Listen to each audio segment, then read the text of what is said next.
بیماروں کو, جزام کے مریضوں کو اور ہر قسم کے پیشنٹ کو ٹھیک کرنے لگ گئے, اور تمہاری اتنی جرات آگے بڑھ گئی کہ تم لوگوں کو میرے دین سے پھیرنے لگ گئے, تو یہ کسی اور اللہ کے ماننے والے بن گئے, تمہارا کیا معاملہ ہے؟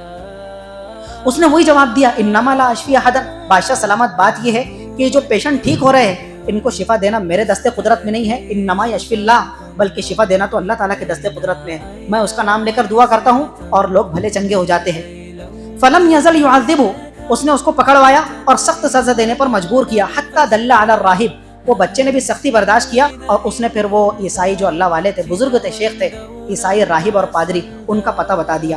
فجیء بالراہب, اس گرجا گھر اور چرچ سے اس عیسائی کو گھسیٹ کر لایا گیا اور اس سے کہا گیا, ارجع عن دینک, سب سے آخری شخص تو یہی تھا, یہیں سے یہ پوری تحریک چلی تھی. اس کو کہا, اے عیسائی, تو یہودیت قبول کر, اور یہودیت قبول کرنا کافی نہیں ہے بلکہ میرے نام کا بول بالا کر کہ میرے علاوہ کوئی پروردگار نہیں ہے, میں تیرا رب ہوں. یہ یوسف ذو نواز بادشاہ نے اس سے تلقین کی.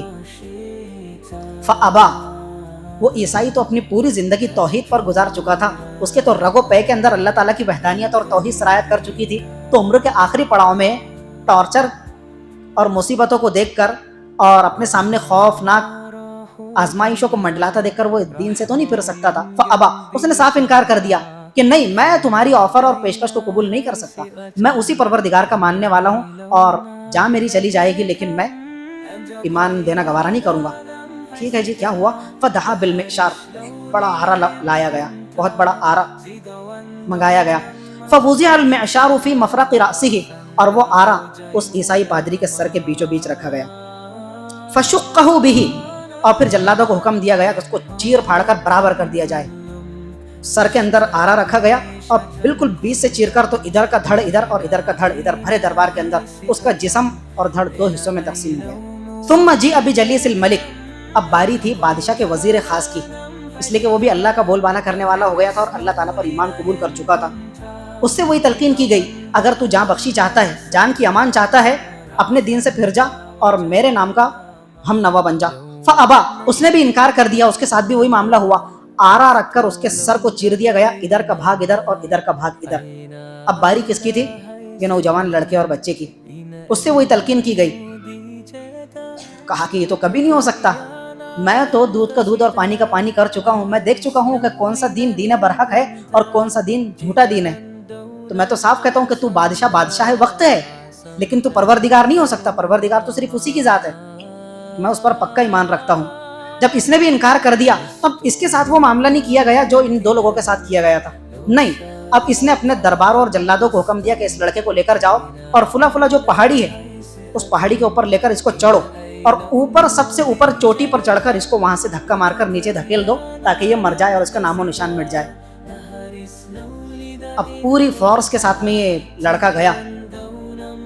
جب یہ پہاڑ پر چڑھے, بادشاہ کے کہے کے مطابق لڑکے نے وہاں پہاڑ پر چڑھ کر جب اس نے دیکھا کہ یہ مجھے دھکیلنے والے, اس نے اللہ تعالیٰ سے دعا کیا, اللہم اکفنیہم بما شئت, پروردگار ان خبیثوں کے مقابلے میں تو مجھے کافی ہو جا, تو ہی کافی کارساز ہے, تیرے علاوہ تو کوئی کارساز نہیں ہے. پھر کیا ہوا؟ فرجفت بہم الی الجبل, جتنے لوگ وہاں پر تھے اس لڑکے سمیت, پہاڑ کے اندر ایک ویبریٹ کی کیفیت پیدا ہوئی, پہاڑ کے اندر زلزلہ آیا اور پہاڑ اتنے زور سے لرزا کہ وہ لڑکا اپنی جگہ قائم دائم رہا, اس کے پیروں کے اندر ذرا بھی لڑکھڑاہٹ نہیں آئی, اور جتنے بھی لوگ تھے پہاڑ کے زلزلے کی وجہ سے پہاڑ کے اندر دھس گئے, زمین میں دھس کر بالکل ختم ہو گئے. اور یہ لڑکا سلامتی کے ساتھ واپس چل کر بادشاہ کے دربار میں آیا.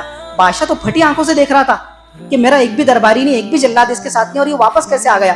اس سے پوچھ تاچھ کیا تو کہا کہ بادشاہ سلامت, جو طاقت میرے ساتھ ہے اس کا اندازہ تجھے ہے, اگر ہے تو ٹھیک ہے, لیکن تجھے تو ہے, لیکن جان بوجھ کر تو آنکھیں موند رہا ہے. اس طرح کا معاملہ ہوا اور تیرے سارے درباریوں کو میرے اللہ نے ہلاک کر کے رکھ دیا. اس کے بدن کی آنکھ پھر بھی نہیں بوجھی. اب تو چاہیے تھا کہ وہ کیا کرتا, سرنڈر کرتا, نہیں, اس نے دوسرے درباریوں کو بلایا, دوسرے جلادوں کو بلایا اور کہا کہ اس کو لے جاؤ, ایک کشتی کے اندر سوار کرو اور بیچ سمندر کے اندر لے جا کر اس کو کشتی کے اندر سے اتار کر سمندر کے بیچوں بیچ غرقاب کر دو, ڈبو دو. اس کو ڈبانے سے تو کوئی نہیں بچا سکتا. وہ پوری فورس اس کو لے کر گئی. جب وہ سمندر کے بیچوں بیچ پہنچے اور لڑکے کو اندازہ ہوا کہ اب یہ مجھے سمندر موجوں کے حوالے کرنے والے ہیں, اس نے پھر وہی دعا کیا, اللہم اکفنیہم بما شئت, پروردگار تو ان خبیثوں جلادوں کے مقابلے میں مجھے کافی ہو جا, تو کافی کارساز ہے. کیا ہوا؟ فانکفأت بہم السفینہ فغرقوا, اچانک سے ایک بھونچال آیا سمندر کے اندر طوفان کی طغیانی کی لہریں اٹھی اور پوری کشتی تہو بالا ہو کر اس کے سارا تہس نہس ہو کر سارے لوگ اور سارے درباری سمندر کے اندر غرقاب ہو گئے، پانی کی بے رحم موجوں کے حوالے کر دیے گئے اور منٹوں سیکنڈوں کے اندر ڈوب کر مر گئے۔ یہ لڑکا ایک کشتی کے پھٹے کا سہارا لے کر ساحل سمندر پر آیا اور دوبارہ چل کر سلامتی کے ساتھ بادشاہ کے دربار میں پہنچا۔ بادشاہ پھر پھٹی آنکھوں سے دیکھ رہا ہے کہ اس کے ساتھ معاملہ کیا ہو رہا ہے، اور میرے درباری گئے تو کہاں گئے؟ کہا کہ اس طرح کا معاملہ ہوا، اور جسے خدا رکھے اسے کون چکھے؟ مجھے خدا رکھنا چاہتا ہے تو مجھے چکھ نہیں سکتا بے، میرے ساتھ کوئی اور ہی طاقت ہے۔ فانوس بن کے جس کی حفاظت ہوا کرے، وہ شمع کیا بجھے جسے روشن خدا کرے۔ تو یہ تو وہ شمع ہے جسے خدا روشن کر رہا ہے۔ اس کے بعد اس نے کہا، اس لڑکے نے بھرے دربار کے اندر، انک لست بقاتلی، بادشاہ مجھے ہلاک کرنا، مارنا، میرے ساتھ پلاننگ کر کے مجھے راستے سے ہٹانا، یہ تیرے بس کی بات نہیں ہے۔ انک لست بقاتلی، اتنے کانفیڈنس کے ساتھ اس نے کہا۔ بادشاہ وقت نریندر مودی تمہارا کچھ بھی نہیں کر سکتا؟ ارے یار وہ تو ایک فورس بھیج کر ابھی جس طرح اشرف بھائی کو اور اس کے بھائی کو بھرے رمضان کے اندر بڑے مجمع کے اندر گولیاں چلا کر ختم کروا دیا گیا، اور شہاب الدین بھائی کو جیل کے اندر، اور جو مسلم دشمن طاقتیں ہیں انہوں نے مسلمانوں کے ساتھ کیا کچھ نہیں کیا۔ آپ اتنے کانفیڈنس کے ساتھ میں تو نہیں بول سکتے کہ تم مجھے نہیں قتل کر سکتا، لیکن یہ کیا ایمانی جذبہ تھا۔ بھرے دربار کے اندر بادشاہ کو چیتونی دے کر کہنے لگا، انک لست بقاتلی، تیرے اندر دم خم نہیں ہے کہ تو مجھے قتل کر سکے۔ اگر تو مجھے راستے سے ہٹانا ہی چاہتا ہے تو تجھے میری ایک شرط قبول کرنا پڑے گا، اور میرے اپنے بتائے ہوئے طریقے پر تو مجھے قتل کر سکتا ہے۔ میں تجھے پیٹرن بتاتا ہوں، اگر تو نے اس پیٹرن کو اڈاپٹ کیا، اس طریقے کو اختیار کیا تو مجھے قتل کر سکتا ہے، ورنہ تو لاکھ حربے آزما لے، میں تیرے ہاتھوں قتل ہو ہی نہیں سکتا۔ کہنے لگا کیا ہے؟ کہا کہ نہیں، اور میری ایک شرط ہے، شرط یہ ہے کہ جتنی بھی تیری رعایا ہے، تیری پبلک اور جنتا کے اندر جتنے لوگ اپنے علاقے کے اندر ہیں، سب کو ایک مجمع کے اندر جمع کیا جائے، ایک اوپن اسپیس، ایک پبلک پیلیس کے اندر ان کو جمع کیا جائے۔ ٹھیک ہے، اس نے منادی کروایا، ڈھونڈی کروایا، پورے لوگ اس کے کہے کے مطابق، پوری پبلک اب سامنے حاضر ہے، ایک بچہ بھی بستی میں موجود نہیں ہے، سارے لوگ یہاں موجود۔ کہا کہ اب کیا کرنا ہے؟ کہا کہ اب تم مجھے اپنے درباریوں کو بلا کر ایک کھجور کے اونچے تنے پر لٹکا دو، جس طرح سولی پر لٹکایا جاتا ہے۔ تم خذ سہما من کنانتی، پھر میرے ترکش کے اندر سے ایک تیر نکال، پھر اس کو کس دے تو کمان کے اندر، اور جب تو تیر چلانے کا ارادہ کرے مجھے مارنے کے لیے تو تجھے ایک جملہ کہنا ضروری ہے، جب تک کہ وہ جملہ تو اپنی زبان سے ادا نہیں کرے گا تو مجھے قتل کر ہی نہیں سکتا، لاکھ تیر چلا لے۔ جملہ کیا تھا؟ اس نے کہا کہ جب تو تیر چلانے کا ارادہ کرے ترکش کے اندر سے اور تیر تو تان لے تو تجھے زبان سے کہنا پڑے گا، بسم اللہ رب الغلام، کہ میں اس نوجوان لڑکے کے سچے اللہ کا نام لے کر تیر چلاتا ہوں۔ سچا اللہ کون ہے؟ تو وہی اللہ ہے جو میرا اور آپ کا اللہ ہے۔ اس لڑکے کا پروردگار کون تھا؟ وہی اللہ جو اس کا پروردگار، جس پر وہ ایمان رکھتا تھا، اور بادشاہ کو اپنا خدا ماننے سے انکاری تھا۔ اس نے اس کے کہے کے مطابق عمل کیا، اس کے ترکش سے تیر نکالا، کمان کے اندر اس کو لگایا، اور جب چلانے کا ارادہ کیا تو اس کے کہے کے مطابق اس نے وہی الفاظ اور کلمات دہرائے، بسم اللہ رب الغلام، کہ میں اس نوجوان کے سچے اللہ کا نام لے کر تیر چلاتا ہوں۔ تو اس نے تیر چلایا، وہ تیر جا کر سیدھا اس کے کان پٹی میں لگا، آ کر پیوست ہو گیا، خون کا فوارہ پھوٹ پڑا۔ اس لڑکے نے اللہ کا نام لے کر اپنا ہاتھ یہاں پر لگایا، اور اس کا ہاتھ یہاں دھرا کا دھرا رہ گیا، اور سیکنڈوں کے اندر جو ہے وہ اپنی جان آفری کے سپرد کر دیا، اور جنت الفردوس کا مسافر بن گیا۔ ایمان پر خاتمہ ہوا تھا۔ اب یہ یہاں تک معاملہ تو تھا کہ وہ بادشاہ کے سامنے ڈٹ کر کھڑا ہو گیا، ایمان کا سودا نہیں کیا، لیکن جو اس نے حکمت عملی اختیار کیا، واقعتاً اس کی حکمت عملی پر لاکھوں سلام۔ وہ دیکھ رہا تھا کہ آگے کیا منظرنامہ ہونے والا ہے اور آگے کیا حالات پیش آنے والے ہیں۔ جیسے ہی لوگوں نے یہ منظر دیکھا کہ بادشاہ نے اس لڑکے کو قتل کرنے کی لاکھ سازشیں کی، ہزاروں حربے اپنائے، پہاڑ پر چوٹی سے دھکیل کر مارنے کا ارادہ کیا، لیکن وہ سب مر گئے، یہ جیتا جی واپس آیا۔ سمندر کی بے رحم موجوں کے حوالے کر کے غرقاب کرنے کا ناپاک ارادہ کیا، یہ ڈوب کر مر گئے، لیکن یہ لڑکا سلامتی کے ساتھ میں آ گیا۔ تو بادشاہ اس کے ساتھ جو بھی کرے گا تو یہ مرنے والا نہیں تھا، لیکن اس کے کہے کے مطابق جو بادشاہ نے تیر چلایا اور اللہ کا نام لے کر تیر چلایا، تو یہ اللہ کوئی اور ہی اللہ ہے، اور یہ سچا معبود برحق ہے۔ جب انہوں نے اپنی نظروں سے یہ منظر دیکھا کہ اس طرح کا معاملہ پیش آیا، آمنا برب الغلام، آمنا برب الغلام، آمنا برب الغلام، پوری پبلک کی طرف سے اور پوری جنتا نے بیک آواز یہ صدا بلند کی کہ ہم بھی اس لڑکے کے اللہ پر ایمان لاتے ہیں، ہم بھی اس لڑکے کے اللہ پر ایمان لاتے ہیں، ہم بھی اس لڑکے کے سچے معبود پر ایمان لاتے ہیں، اور تیری خدائی سے انکاری ہے۔ ارے یار یہ تو کیا ہو گیا، جہاں چوروں کا ڈر تھا وہیں شام ہو گئی۔ بادشاہ تو جو راہ کے کانٹے تھے راستے کے کانٹے تو ان کو ہٹانا چاہ رہا تھا کہ یہ راہب ختم ہو جائے، یہ لڑکا ختم ہو جائے، تاکہ ایمان کا کوئی دعوے دار نہ ہو اور میری خدائی سے لوگوں کو برگشتہ نہ کرے۔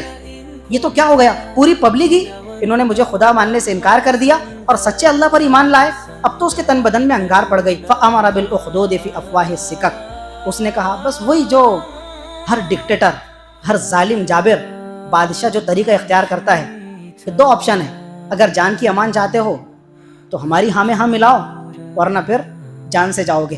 جو فرعون نے کیا تھا اس نے بھی وہی کیا، کہنے لگا کہ گلی نکڑوں اور چوک چوراہوں کے کناروں پر بڑی بڑی خندقیں کھودی جائے۔ خندق یہ عربی زبان کا لفظ ہے، ہمارے اردو میں بولو تو کھائی، بڑی بڑی کھائیاں کھودو، زمین میں گڑھے کھودو۔ اس کے بعد کیا کرنا ہے، وہ ازرم النیران، اور ان کھائیوں کے اندر اس نے آگ لگانے کا حکم دیا۔ 20,000 افراد کو وہاں پر لا موجود کیا گیا، ان سے کہا گیا، ان کے سامنے آفر رکھی گئی، من لم یرجع عن دینہ، کہ اگر تم اپنے دین سے منحرف ہوتے ہو، دین کا دامن چھوڑتے ہو، ہماری یہودیت قبول کرتے ہو اور میرے نام کا بول بالا کرتے ہو، تو تمہاری جان بخشی کر دی جائیں گی، تمہیں چلتا کر دیا جائے گا، اور اگر تم نے انکار کیا فَأَحْمَوْهُ فِيهَا، تو یہ آگ کے دہکتے ہوئے تنور تمہارے سامنے ہے، زندہ جاوید تم کو ان آگ کے الاؤ کے حوالے کر دیا جائے گا اور جلا کر بھسم کر دیا جائے گا۔ اب بولو کیا منظور ہے، وہ سچے دل سے ایمان قبول کر چکے تھے، اس لیے کہ انہوں نے تو بالکل واضح طور پر دیکھا تھا کہ کیا معاملہ پیش آیا۔ اس لڑکے نے پتھر مار کر اس جانور کو ہلاک کر دیا، اتنے سے معمولی سے پتھر سے، تو طاقت کس کے اندر ہے، اس اللہ کے نام میں۔ یہ لڑکا کیا کرتا ہے کہ مادر ذات نابینا لوگوں کو، کوڑی لوگوں کو، جزامی لوگوں کو اللہ کا نام لے کر شفا بخشی کر دیتا ہے۔ اس لڑکے نے بادشاہ کو چیتاونی دیا اور اس کی چیتاونی پوری ہوئی کہ جب تک کہ تو اللہ کا نام نہ لے تو مجھے قتل نہیں کر سکتا۔ اللہ کا نام لے کر تیر چلایا تو یہ اللہ کوئی اور، تو اللہ تعالیٰ کے پاکیزہ ذات اور اس کے پاکیزہ نام کے یہ مظاہرے اور سین اپنی نظروں سے دیکھ چکے تھے، اب یہ بادشاہ کی کسی بھی بات کو قبول نہیں کر سکتے تھے۔ علامہ عامر عثمانی نے کہا تھا، یہ قدم قدم بلائے، یہ سواد کوئے جانا، وہ یہیں سے لوٹ جائے جسے زندگی ہو پیاری۔ زندگی پیاری ہے تو پھر لوٹ جاؤ، ہاں میں ہاں ملا لو، گنیش پنڈال کے اندر شرکت کر کے ماتھے پر تلک لگا لو، اور کیا کرو، اپنے سیاسی اور راجنیتک آقاؤں کی چاپلوسی کرو کہ جی بادشاہ سلامت ہم آپ کے ساتھ میں ہیں۔ جس طرح وہ ایک عمیر الیاسی نام کا ملا ہے اپنے یہاں کا، سفید داڑھی والا بڈھا، رام مندر کے افتتاح اور ادگھاٹن کے اندر باقاعدہ سنتوں کے ساتھ وہ بیٹھا ہوا تھا، کسی کام کا نہیں ہے، تو بس اپنے آقا کو اور RSS والوں کو خوش کرنے کے لیے دو ٹوک بات، ایسے لوگ تو ہمارے کسی کام کے نہیں ہیں۔ انہوں نے انکار کر دیا، ایک کے بعد ایک، ایک کے بعد ایک، ایک کے بعد ایک، سارے لوگوں کو دہکتے ہوئے تنور میں آگ کے حوالے کر دیا گیا، بالکل فرائی ہو گئے مچھلی کی طرح، جل کر بھسم ہو گئے۔ 20,000 افراد، 20,000 کا فگر کوئی معمولی فگر ہے؟ ہمیں کتے کے بچے کو لنگڑا چلتے ہوئے نہیں دیکھ سکتے، جب وہ بچہ ٹاؤں ٹاؤں کرتا ہے تو ہمارے اندر کا شفقت کا جذبہ بیدار ہو جاتا ہے کہ یار یہ کتے کا بچہ ہے لیکن بیچارہ کتنا جوجھ رہا ہے تکلیف سے۔ تو انسانوں کو، زندہ انسانوں کو آگ کے الاؤ کے حوالے کیا گیا، کیا منظر رہا ہوگا۔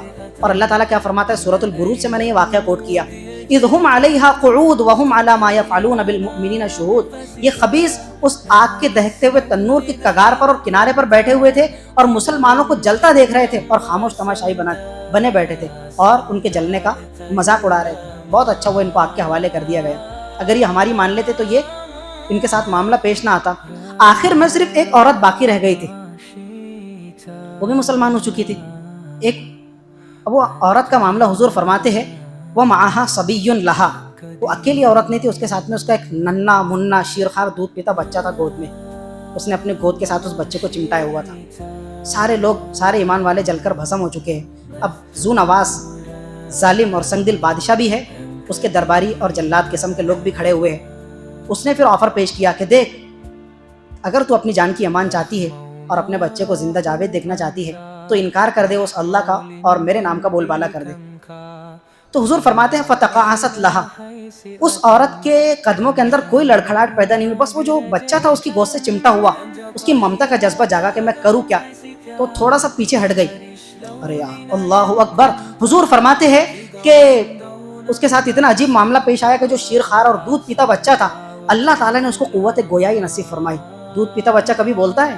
2025 کی نیوز ہے ایسی کوئی آپ کی نظر میں کہ دودھ پیتا بچہ کبھی بولتا ہو اور اپنی ماں سے بات کرتا ہو ستھرے الفاظ کے اندر؟ اللہ تعالیٰ نے اس معصوم بچے کو قوت گویائی نصیب فرمائی، اس بچے کی زبان پھوٹی اور اس نے کہا یا امہ اصبری فانک علی الحق، امی جان تم میری طرف دیکھ کر ذرا بھی پیچھے مت ہٹو، قدم میں لڑکھڑاہٹ پیدا مت ہونے دو، لگا دو اللہ کے نام پر چھلانگ، اس لیے کہ تم راہ حق پر ڈٹے ہوئے ہو۔ یہ خبیث ظالم کبھی اس کے بہکاوے میں مت آنا، تم ابھی چھلانگ لگاؤ گی آگ کے اندر میں اور تم جل کر بھسم ہو جائیں گے اور اگلے ہی لمحے ہم سیدھے جنت میں جا کر لینڈ کریں گے۔ اس نے اللہ کا نام لی اور اللہ کے نام پر لگا دی چھلانگ۔ فَإِنَّكِ عَلَى الْحَقِّ، اس لیے کہ یہ راہ حق کے مسافر تھے۔ ہمارے ساتھ بھی، اہل ایمان کے ساتھ بھی، جو اللہ تعالیٰ نے یہ واقعہ قرآن مجید کی سورۃ البروج کے اندر شیئر کیا، تو قرآن مجید جو ہماری داستانوں کی کتابیں ہوتی ہے، الف لیلا والی اور کہانیوں والی کتابیں، تو قرآن مجید تاریخی داستانوں والی اور دیو مالائی قصوں والی کتابیں نہیں ہیں۔ جو قرآن مجید ایک ایک واقعہ اور واقعے کا ایک ایک جز اور ایک ایک چیپٹر پیش کرتا ہے، اس کو ایکسپلین کرتا ہے، تو اس کے اندر ہزاروں لاکھوں نصیحتیں، دروس موجود ہوتے ہیں کہ لوگ اس سے عبرت اور نصیحت حاصل کریں۔ مسلمانوں کے ساتھ آج بھی یہ حربے آزمائے جاتے ہیں، لگاؤ جے شری رام کا نعرہ تو تمہاری جان سلامت ہے۔ ہمارے ساتھ معاملہ نہیں ہوا، ہمارے بھائی تبریز کو مار دیا گیا، ہمارے کئی بھائیوں کی لنچنگ کر دی گئی اور ان کی جان جو ہے لے لی گئی۔ تو جو واقعتاً ڈٹے ہوئے تھے راہ حق پر، انہوں نے یہ کلمات کفر اپنی زبان سے نکالنا گوارا نہیں کیا، اللہ اکبر کا نعرہ لگاتے ہوئے جہاں جہاں آفریقہ کے سپرد کر دی۔ اللہ تعالیٰ نے یہی اہل ایمان کو نصیحت کی کہ نہیں، تم سے زیادہ تو بھگتان، تم سے زیادہ آزمائشیں، تکالیف، مصیبتوں کو فیس کر کے تم سے پہلے لوگ چلے گئے، آروں سے ان کو چیر دیا گیا، زندہ جاوید جلا کر بھسم کر دیا گیا، لیکن وہ راہ حق سے پیچھے نہیں ہٹے۔ تم بھی ذرا ان سے نصیحت اور عبرت حاصل کرو، اور زندگی کے کتنی بھی کڑک سچویشن ہو اور کتنا ہی گمبھیر موقع ہے اور کتنی ہی کٹھنائیوں کو تم کو سامنا کرنا پڑے، کبھی جو ہے اپنے ایمان کا سودا مت کرنا، کبھی اپنے ایمان کا سودا مت کرنا۔ حالانکہ ایمان والوں کے لیے اللہ تعالیٰ نے 14ویں پارے میں یہ فرمایا کہ اگر تم کو کوئی کافر کلمات کفر بولنے کے لیے مجبور کرے، تمہارا دل ایمان پر مطمئن ہے، ایک اللہ پر ڈٹا ہوا ہے، تو 2 منٹ کے لیے تم کلمات کفر بول سکتے ہو، اس کی گنجائش ہے۔ یہ ہماری شریعت کا فتویٰ ہے کہ نہیں، تم اپنی جان بچانے کے لیے کلمہ کفر اپنی زبان سے بول سکتے ہو، لیکن سچے دل کے ساتھ نہیں۔ تمہارے دل کے رگ و پے کے اندر خون کے ایک ایک قطرے اور ذرے میں کون سمایا ہوا ہونا چاہیے؟ لا الہ الا اللہ، اللہ کے سوا کوئی معبود نہیں۔ کلمات کفر صرف تم اوپر سے بول سکتے ہو تاکہ میری جان بچ جائے، اس حد تک تو اجازت ہے۔ لیکن یہ کیا لوگ تھے جو راہ وفا سے گزر گئے، کیا لوگ تھے جو راہ وفا سے گزر گئے۔ تو اللہ تعالیٰ ہمیں بھی ان اہل ایمان کے نقش قدم پر چلنے کی توفیق مرحمت فرمائے، اور اللہ تعالیٰ ہمیں ان کی راہوں کا راہی بننے اور جنت الفردوس کی راہ کا مسافر بننے کی توفیق مرحمت فرمائے۔ پچھلے ہفتے میں نے آپ سے ایک مسئلہ ڈسکس کیا تھا کہ ہمارے جسم اعضائے وضو یا اعضائے غسل میں سے کسی جسم کے حصے پر جو ہے فیوی کوئک لگ جائے، گوند چپک جائے، یا کوئی ایسی چیز چپک جائے کہ جس کا پورا جسم بنتا ہو، جس کی پرت بنتی ہو، اگر آپ وضو کر رہے ہیں تو وہ وضو کے پانی کو آپ کی کھال تک پہنچنے میں کیا بن رہا ہے؟ رکاوٹ بن رہا ہے، تو آپ کا وضو صحیح نہیں ہو رہا۔ اگر آپ کی باڈی میں سے کسی بھی باڈی پارٹ پر وہ حصے پر لگا ہوا ہے، آپ کی کھال تک پانی نہیں پہنچ رہا ہے، تو آپ کی ناپاکی والا غسل صحیح نہیں ہوگا۔ یہ مسئلہ تو بالکل کلیئر ہو چکا تھا کیا معاملہ تھا۔ اب غلط فہمی لوگوں کو یہاں پر ہوتی ہے کہ میرے جسم کے کسی حصے میں لگ گئی چوٹ، چھری لگ گئی اور اتنا حصہ بالکل چھل گیا، وہ زخم مندمل ہونے میں اور زخم کی بھرپائی اور تلافی ہونے میں مجھے 10 دن لگے گے۔ اب ڈاکٹر نے ٹیوب دیا کہ تم اس کے اندر ٹیوب لگاؤ، یا اس پر بینڈیج پٹی باندھنے کی تلقین کی۔ اب اس کا کیا مسئلہ ہے کہ اگر میں اس پر وضو کا پانی بہاتا ہوں تو زخم کے اندر پانی سرایت کر کے وہ زخم کا انفیکشن بڑھتا ہے، زخم ٹھیک ہونے کی بجائے اور کیا ہو جاتی ہے؟ بڑھتی ہے، اور بیماری اور تکلیف کے بڑھنے کا اندیشہ ہے۔ ایسی صورت میں کیا مسئلہ ہے؟ پانی تو پہنچ نہیں رہا، نہیں، اس صورت کے اندر شریعت نے گنجائش رکھی ہے۔ اب کیا گنجائش رکھی ہے کہ اگر میرے انگوٹھے پر زخم بن گیا، آدھا انگوٹھا میرا چھل گیا، تو انگوٹھے کا وضو کے اندر دھونا فرض ہے، پانی کا پہنچانا فرض ہے ایک ایک بال کے نیچے۔ لیکن یہ جو زخم ہے، اگر میں اس پر پانی ڈالتا ہوں، پانی بہاتا ہوں، تو میری زخم بڑھنے کا اندیشہ ہے، انفیکشن پھیلنے کا اندیشہ اور ڈر ہے۔ علماء کرام فرماتے ہیں کہ یہ جتنا حصہ صحیح سالم ہے، آپ اس پر پانی بہا لیجئے اور اتنے حصے کا صرف مسح کر لے اس طرح سے، تو یہ کافی آپ کا وضو پورا ہو گیا۔ مسح کر لینا، اب مسح کس کو بولتے ہیں؟ پانی بہانے کو تو نہیں بولتے، گیلے ہاتھوں کو کسی حصے پر پھیرنا، یہ مسح کہلاتا ہے۔ اگر آپ نے مسح کر لیا تو آپ کا وضو پورا ہو گیا۔ دوسری شریعت کی گنجائش اور رخصت، ہم قربان جائے اپنی شریعت پر، علماء کرام فرماتے ہیں کہ اگر مسح کرنے میں بھی اندیشہ ہے کہ مسح کرنے کے نتیجے میں بھی آپ کی زخم مزید بڑھنے کا اندیشہ ہے، انفیکشن پھیلنے کا اندیشہ ہے، آپ اب مسح بھی نہ کریں بلکہ جتنا حصہ صحیح سالم ہے اس پر پانی بہا لیجئے، یہ آپ کا وضو پورا ہو جائے گا۔ اسی طرح خدا نہ خواستہ کسی کا ہاتھ ٹوٹ گیا، پیر فریکچر ہو گیا، 1-1.5 مہینے کے لیے پلستر بن گیا، ہاتھوں کا تو دھونا وضو کے اندر ضروری تھا، علماء کرام فرماتے ہیں کہ اس پر آپ مسح کر لے پورے ہاتھ پر، کافی ہے۔ اگر مسح کے نتیجے میں بھی پانی کا ایک ذرہ اس کو لگ رہا ہے اور اس کی خرابی کا سبب بن رہا ہے، علماء کرام فرماتے ہیں بس آپ اتنا ہاتھ دھو لیجئے، آپ دیگر اعضائے وضو دھو لیجئے، اعضائے غسل پر پانی بہا لیجئے، اور مسح نہ بھی کرے تو آپ کا وضو مکمل کہلائے گا۔ شریعت نے کتنی گنجائش اور کتنی رخصت دی ہے۔ دوسرا مسئلہ یہ ہے کہ ابھی دیوالی اور دسہرے کے موقع پر کچھ کمپنیاں اور کچھ ادارے ایجنسیاں کیا کرتی ہے، بڑے بڑے بینر چھپواتی ہے لاٹری آفر کے نام سے یا پھر لکی ڈرا کے نام سے. وہ کچھ چیزیں جو ہے نا شو کرتی ہے کہ ہمارا اتنے اتنے کا ٹوکن ہے 150 روپے کا، آپ یہ ٹکٹ خریدے اور آپ کا یہ ٹکٹ اگر کھل گیا تو اس کے بدلے میں آپ کو واشنگ مشین ملے گی، فریج ملے گا، کولر ملے گا. تو یہ لکی ڈرا کے جو معاملات ہے یہ کس حد تک جائز ہے اور کس حد تک ناجائز ہے. اس کی ایک دو شرطوں کے ساتھ میں جائز ہونے کی صورتیں نکلتی ہے، لیکن ہمارا جو کفرستان ہے ہندوستان، مجھے تو لگتا ہے کہ شاید ہی جو ہے اس کے جائز ہونے کی صورتیں نکل سکتی ہے. یہ اور ملکوں کے اندر ہوتا ہے، اسلامی کنٹریز کے اندر.